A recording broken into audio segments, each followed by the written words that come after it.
الله الرحمن الرحيم قل يا أهل الكتاب تعالوا إلى كلمة سواء بيننا وبينكم ألا نعبد إلا الله ولا نشرك به شيئا الحمد لله الذي أرسل رسوله بالهدى ودين الحق ليظهره على دين كله وكفى بالله شهيدا وأشهد أن لا إله إلا الله وحده لا شريك له إقرارا به وتوحيدا وأشهد أن محمدا عبده ورسوله صلى الله عليه وعلى آله وصحبه وسلم تسليما مزيدا.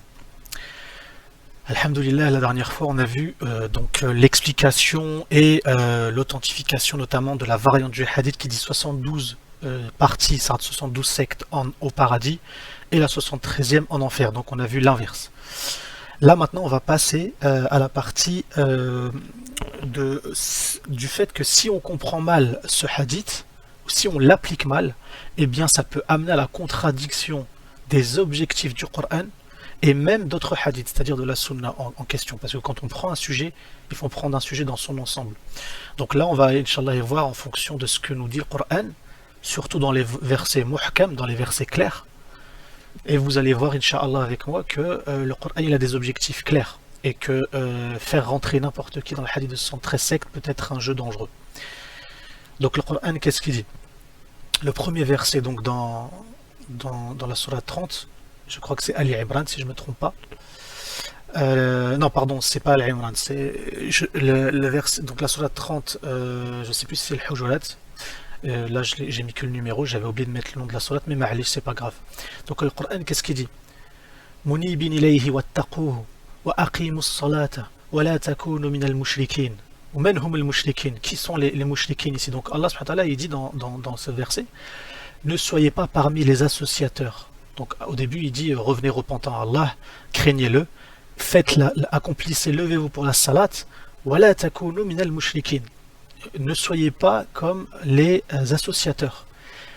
Walakin man hum al-mushrikin, qui sont les mushrikin? Et bien il continue. Donc min al-mushrikin min alladhina farraqu dinahum wa kanu shiya'an kullu hizbin bima ladayhim farihun.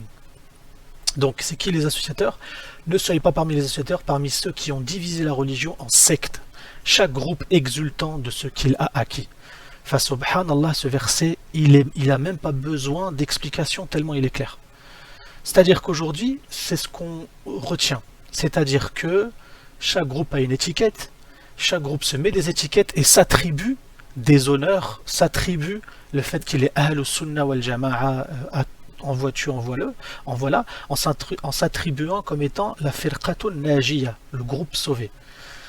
Or, ceux qui divisent, ceux qui se différencient des autres musulmans, eh ben, ils sont semblables à ceux qui ont émietté leur religion en se divisant en sectes, comme Allah l'a dit. Et donc Allah il met en garde, ne soyez pas comme les mouchriquins. Donc normalement, rien qu'avec ce verset-là, wallahi, on doit craindre Allah subhanahu wa ta'ala de mal comprendre le hadith des 73 groupes. Allah subhanahu wa ta'ala, donc il continue dans un autre verset. Il a dit innal ladina farraqu dinahum. On est encore aussi dans le tafriqat, dans le firqa, vous voyez, c'est le même mot qu'il utilise dans le hadith. Innal ladina farraqu dinahum wa kanu shiya'an lastu minhum fi shay innama amruhum illa Allah thumma yunabbi'uhum bima kanu yaf'alun. Donc ceux qui divisent leur religion et deviennent des sectaires, donc là, ça corrobore avec le verset juste au-dessus. Ceux qui divisent leur religion et deviennent des sectaires, de ceux-là, tu n'es responsable en rien. Donc le prophète sallallahu Allah subhanahu wa ta'ala, il dit au prophète, toi, ce n'est pas ton fait. Ce sont eux qui ont décidé d'être sectaires et de se faire scission avec le reste de la communauté, de se diviser avec le reste des croyants. Leur sort ne dépend que d'Allah. Puis il les informera de ce qu'ils faisaient. C'est-à-dire que même sur cette question-là, Allah subhanahu wa ta'ala il a déchargé le prophète du fait que après lui, des gens viendront émietter la religion, viendront sectariser la religion. Encore une fois, ce verset, il est clair. Et un autre verset aussi, il dit, donc, vous êtes la meilleure communauté, donc, kuntum khayra ummatin ukhrijat linnas ta'muruna bil ma'ruf wa tanhawna 'anil munkar. Et là, effectivement, c'était celui-là dont je parlais de la famille, de la sourate de la famille d'Imran, Ali Imran. Donc, quand il dit vous êtes la meilleure communauté, mais pourquoi on n'a pas mis dans, vous regardez dans les tafasir, n'importe quel tafasir, il n'y a pas de note de bas de page en disant sur ce verset-là, et on va le voir de tout à l'heure, subhanallah, on va voir un hadith qui explique ce verset. Et vous allez voir que justement on est la meilleure communauté parce qu'on ne s'est pas divisé. Vous voyez ce que je veux dire? Donc, vous êtes la meilleure communauté qu'on ait fait surgir pour les hommes. Vous ordonnez le convenable et interdisez le blâmable et croyez en Dieu. Allah, il décrète que cette communauté est la meilleure parce que justement, elle ta'muruna bil ma'ruf wa tanahuna 'anil munkar. Et pourquoi on n'a pas mis une note en bas de page dans les tafasir en disant vous êtes la meilleure communauté, mais vous êtes la meilleure communauté qui va se diviser en 73 sectes. Et les 73 de cette communauté iront en enfer. Ça n'a pas de sens. Quand celui, il veut prendre, il comprend mal le hadith 113 sectes et il le corrobore, il le met en parallèle avec d'autres hadiths qu'on va voir après et les objectifs du Coran, c'est très dangereux. On continue, Inch'Allah, avec le Coran. Allah subhanahu wa ta'ala, il dit Ya ayyuhalladhina amanu ittaqullaha haqqa tuqatihi wa la tamutunna illa wa antum muslimun. Oh les croyants, regardez là, Allah subhanahu wa ta'ala, il va nous dire un objectif qui est central, qui est vraiment ce pourquoi normalement on doit se réveiller aussi nous musulmans, et un objectif qui est le habl, se maintenir dans le câble d'Allah et être resté unis en tant que musulmans. Oh les croyants, craignez Allah comme il doit être craint et ne mourrez qu'en pleine soumission. Et cramponnez-vous tous au habl, au câble, à la corde d'Allah, et ne soyez pas divisés. Donc là je vais continuer, donc et ne mourrez qu'en pleine soumission. Donc là je reprends notre verset, parce que j'ai continué en français mais pas en arabe. C'est celui-là. Donc, et cramponnez-vous ensemble au habl d'Allah, au câble d'Allah, et ne soyez pas divisés. Encore une fois, c'est un ordre qu'Allah il nous fait. Ne soyez pas divisés. واعتصموا بحبل الله جميعا ولا تفرقوا وذكروا نعمة الله عليكم إذ كنتم أعداء فألف بين قلوبكم فأصبحتم بنعمته إخوانا وكنتم على شفا حفرة من النار فأنفذكم منها كذلك يبين الله لكم آياته لعلكم تهتدون. Donc Allah subhanahu wa ta'ala, qu'est-ce qu'il dit? Donc cramponnez-vous au câble d'Allah et ne soyez pas divisés. Et rappelez-vous le bienfait d'Allah sur vous lorsque vous étiez ennemis.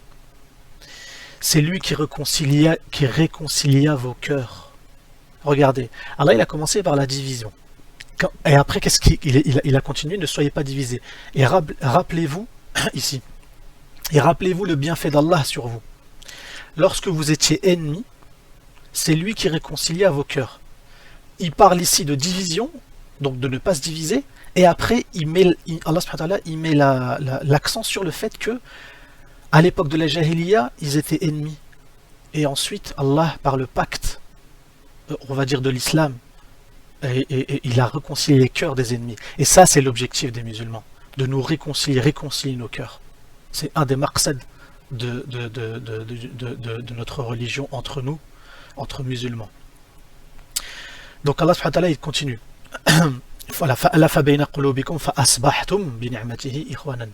Donc, et puis par son bienfait vous êtes devenus frères. Voilà. Donc là il met l'accent sur la réconciliation des cœurs et sur le fait que quand les cœurs sont réconciliés on devient véritablement frères.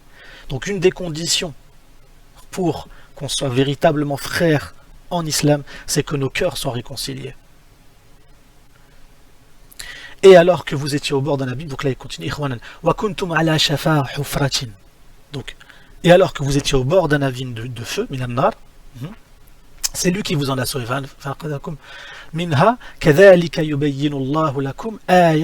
Et alors que vous étiez au bord d'un abîme de feu, c'est lui qui vous en a sauvé. Ainsi Allah vous montre ses signes, ayatihi, afin que vous soyez bien guidés. C'est quoi les signes qu'il a montré là, Allah subhanahu wa ta'ala? C'est que c'est son bienfait, c'est par son bienfait, par la ni'ma d'Allah, et parce il a réconcilié les cœurs notamment des Sahaba, etc., à l'époque des Jahiliya et les tribus, etc. Il a réconcilié les cœurs pour qu'ils soient ensemble unis, Et par cette condition-là, il les a, la'allakum tahtadoun, la hidayah est descendue. Sans ça, la hidayah, elle ne descend pas. C'est-à-dire sans la mahabba, sans le rassemblement des cœurs. Et si on reste ennemis, les cœurs, la hidayah, elle ne descend pas. Ça veut dire même celui qui dit, moi j'ai la aqida des salaf, la aqida des ahlul hadith, la aqida de Ash'ari, Ash'aira, la aqida mu'tazila, peu importe d'où vous venez, la condition sine qua non pour que nous soyons dans la hidayah, dans la guidée, c'est que nos cœurs soient réconciliés et qu'on devienne frères.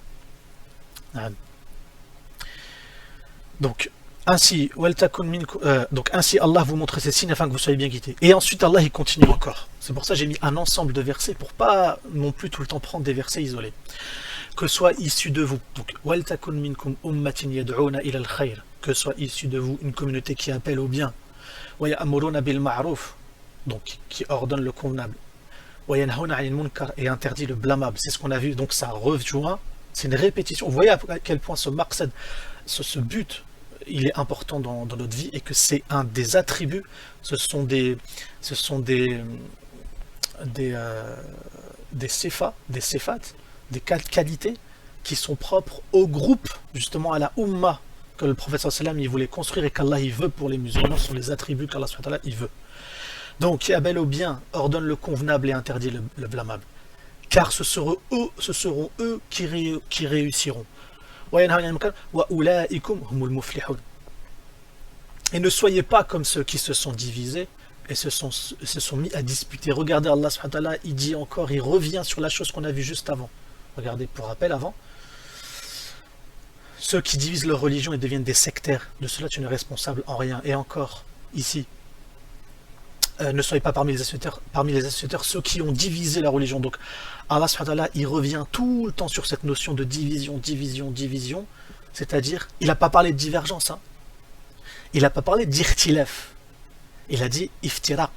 Et ça, c'est deux choses différentes.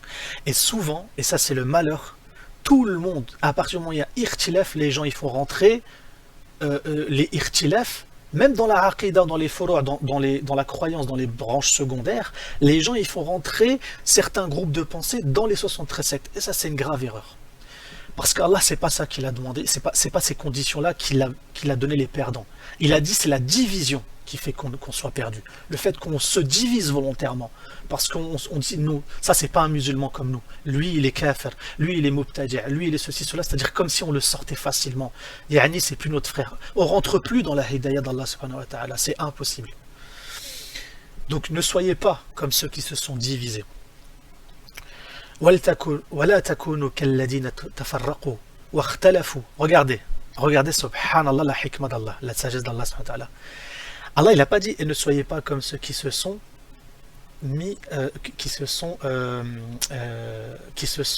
qui ont divergé. Il n'a pas dit wala takunu kalladina ikhtalafu wa tafarraqu. Non, il dit wala takunu kalladina tafarraqu wa ikhtalafu. Il a commencé par al-iftiraq. Il a commencé par la division.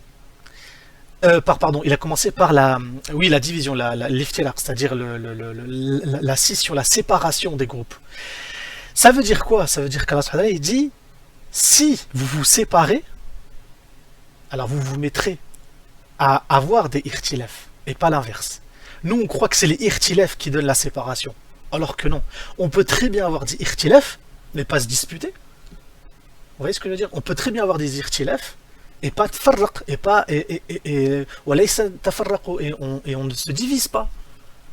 L'irtilaf, il aboutit pas nécessairement à une division, à iftiraq. Et il est là la subtilité dans le hadith, que ce soit dans n'importe où, il faut faire la distinction entre l'iftiraq et l'irtilaf. C'est pour ça qu'Allah dans sa hikmah, il a dit wala takunu kalladina tafarraqu. D'abord, attention. Moi, à la limite, que vous avez des divergences, c'est normal. Walakin matfarqouch, ne vous divisez pas. C'est parce que c'est là, et le fait que vous vous tfarraq, ça va empiéter sur un irtilaf qui n'est pas un irtilaf justement secondaire. Ça va être des irtilaf qui amènent à la dispute, à la discorde, aux guerres. Et c'est ce qui s'est passé dans l'histoire de l'islam. celui qui étudie le tarikh, l'histoire de l'islam, il va voir pourquoi les effusions des bains de sang, parfois on désire-t-il entre parce qu'ils se sont divisés sur des choses. On a fait rentrer n'importe qui dans ces firaq. On a fait rentrer n'importe qui dans ces divisions. Il y en a, si vous regardez le groupe des Khawarij, ils ont tué des musulmans parce qu'ils ont fait rentrer des choses dogmatiques qui n'étaient même pas dogmatiques en fait. Donc ça aussi c'est important. Donc, et ne soyez pas comme ceux qui se sont divisés, se sont mis à disputer après que les preuves leur furent venues. Et ceux-là auront une énorme correction. Donc, Allah il nous met en garde. Donc,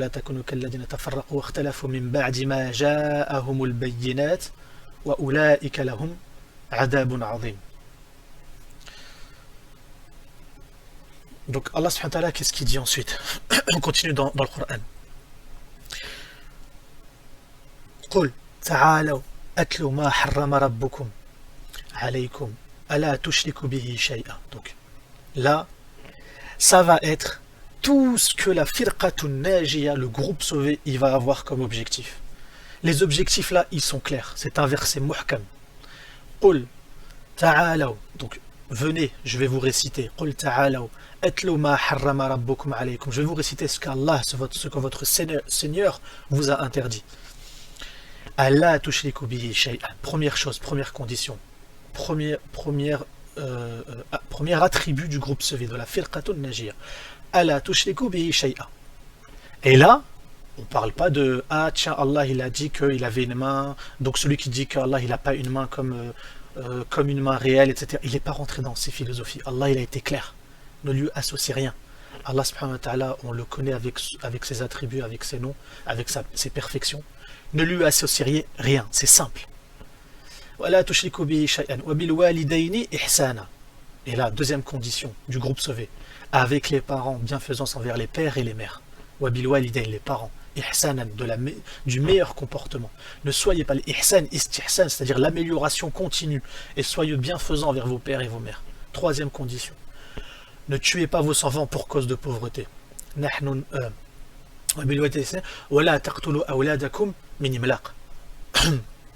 Troisième condition. Quatrième condition, نحن نرزقكم وإياهم ولا تقربوا الفواحش ما ظهر منها وما بطن. Donc, quatrième condition. Oui, ne tuez pas vos enfants pour cause de pauvreté, nous vous nourrissons tout comme eux. Donc ça, c'était ce qu'Allah subhanahu wa ta'ala, il s'occupe de notre subsistance. Rizq. Et il dit, n'approchez pas des turpitudes en apparence ou en cachette.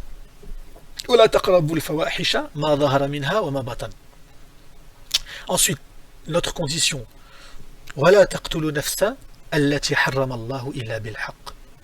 Donc, ne tuez qu'en toute justice la vie qu'Allah a rendue sacrée. Ensuite, qu'est-ce qu'il dit?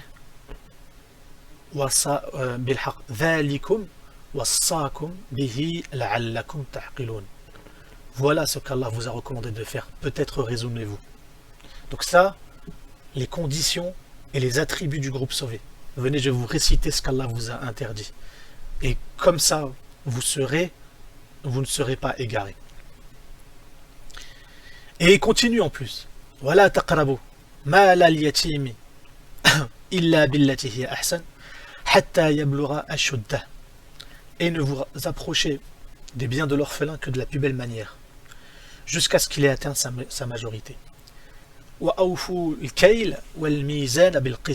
Et donner la juste mesure et le bon point en toute justice. Et la notion de justice, si vous regardez bien, regardez, elle est constamment, c'est une constante dans les attributs du groupe sauvé. Al-adl.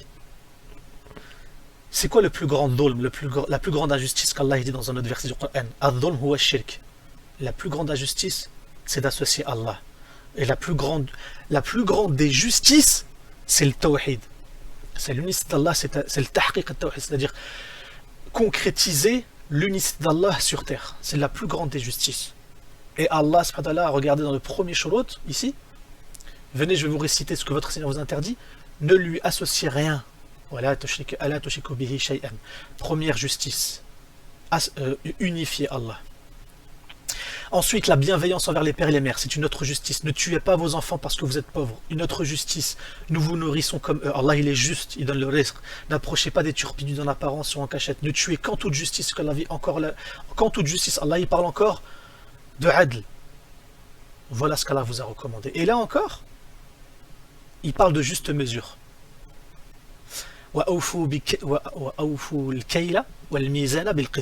Il parle encore de la justice dans le commerce, dans les échanges, etc. Il continue. Nous n'imposons à une âme que selon sa capacité. Pourquoi? Parce qu'Allah, il est encore juste. Il attribue لا نكلف نفسا إلا وسعها وإذا قلتم فأعدلوا ولو كان ذا القربى. Et quand vous parlez, soyez équitable, même s'il s'agit d'un proche parent. Donc, encore une fois, équitable, justice. ذلكم وصاكم به لعلكم تذكرون. Donc là, il dit, et quand vous parlez, soyez équitable, même s'il s'agit d'un proche parent. Donc, même si c'est ton fils, ton père, ta mère, tes enfants, tout ce que tu veux, ta soeur, ton frère, il faut que vous soyez juste s'il a commis un acte répréhensible. Et remplissez votre engagement envers Allah. Voilà ce qui vous enjoint, peut-être vous rappellerez-vous. Donc, vous voyez, la justice, l'adl, c'est une constante dans les conditions du groupe sauvé. Que ce soit vis-à-vis d'Allah, la bienfaisance vis-à-vis des proches, la bienfaisance vis-à-vis des gens qui nous entourent, c'est-à-dire le juste poids, le juste mesure, en toute justice. Tout ceci font partie du groupe sauvé. Pourquoi je vous parle de groupe sauvé? Parce qu'Allah, je voulais signer en rouge ici. Qu'est-ce qu'il dit Allah subhanahu wa ta'ala? Il dit quelque chose de très important qui doit être notre ligne directrice. C'est-à-dire là, c'est une obligation. C'est une obligation, et là dans la traduction en française, ils vous l'ont mis, et c'est ce que j'allais dire, avec point d'exclamation, c'est-à-dire on n'a pas le choix. Et voilà mon chemin dans toute sa rectitude. Suivez-le donc.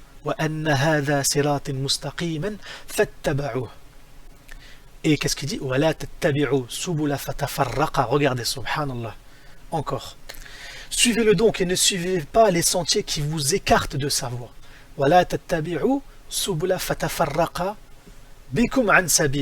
Encore une fois, Allah il parle d'iftiraq.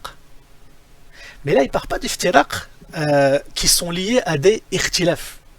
Il parle d'iftiraq qui nous écartent de la communauté justement islamique.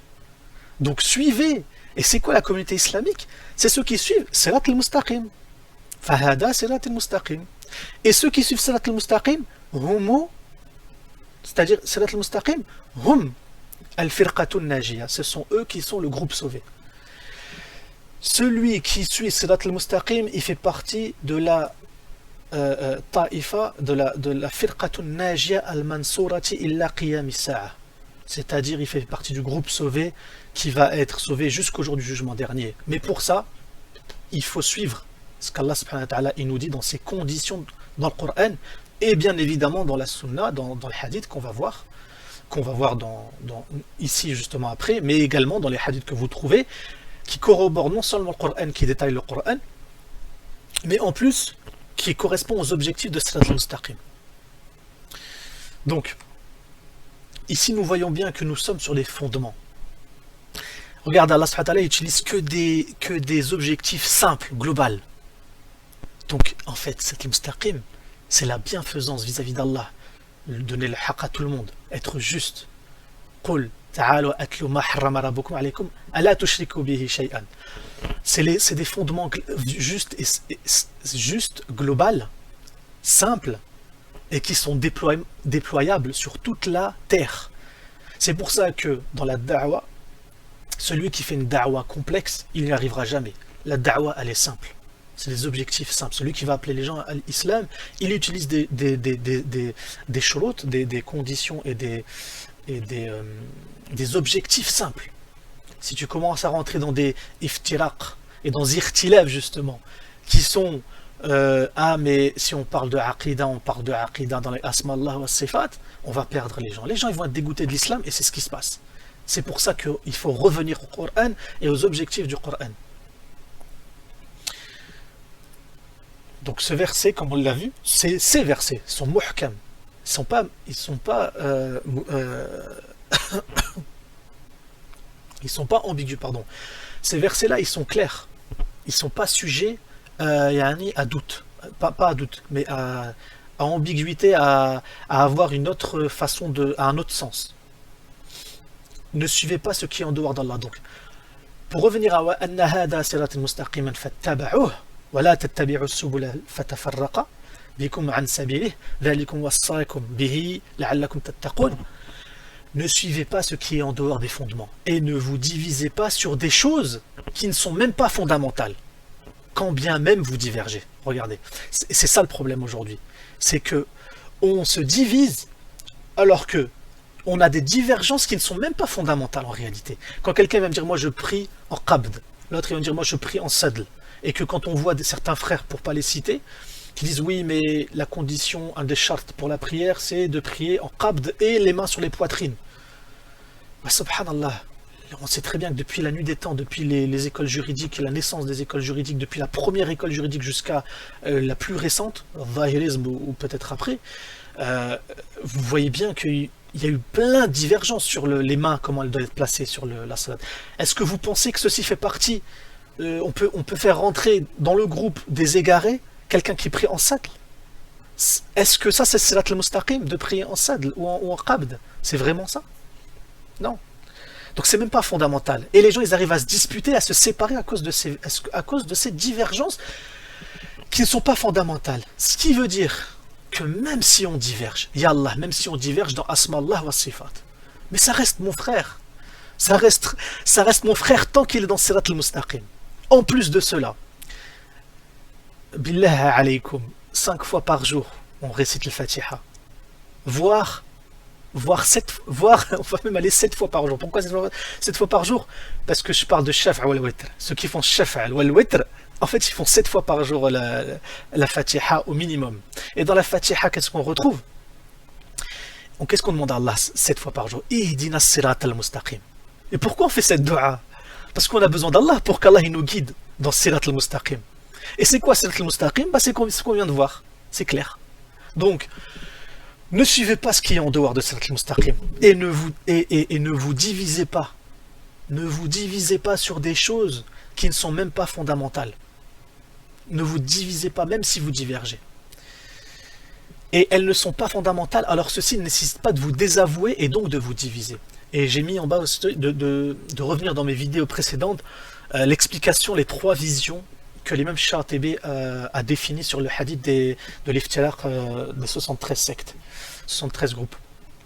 Donc, tout ça pour dire que dans tout l'exposé, j'ai envie de dire c'est même ça qui est central en réalité, c'est ce slide-là, cet écran-là qui est vraiment capital.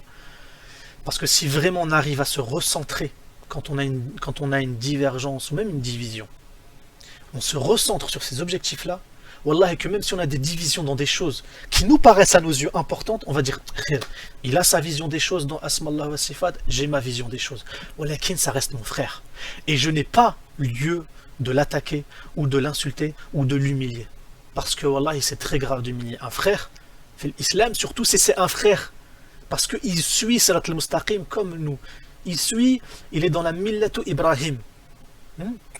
Donc on ne peut pas faire rentrer n'importe qui dans le hadith des 73 sectes. Fajazakumullahu khair, on s'arrête ici pour cette partie-là. On verra ensuite, Inch'Allah, pourquoi mal comprendre ce hadith également, mal l'appliquer, amène à la contradiction avec les objectifs d'autres hadiths. Donc on verra Inch'Allah dans la suite. Fajazakumullahu khair. Excusez-moi si j'ai fauté. Barakallahu fikum. Je demande à Allah subhanahu wa ta'ala de me pardonner pour les choses que j'ai dites de mauvaises ou qui paraissent mauvaises aux yeux des gens qui ont écouté. Allah subhanahu wa ta'ala et l'islam en est innocente. Je vous remercie. Barakallahu fikum. Inch'Allah. À très bientôt.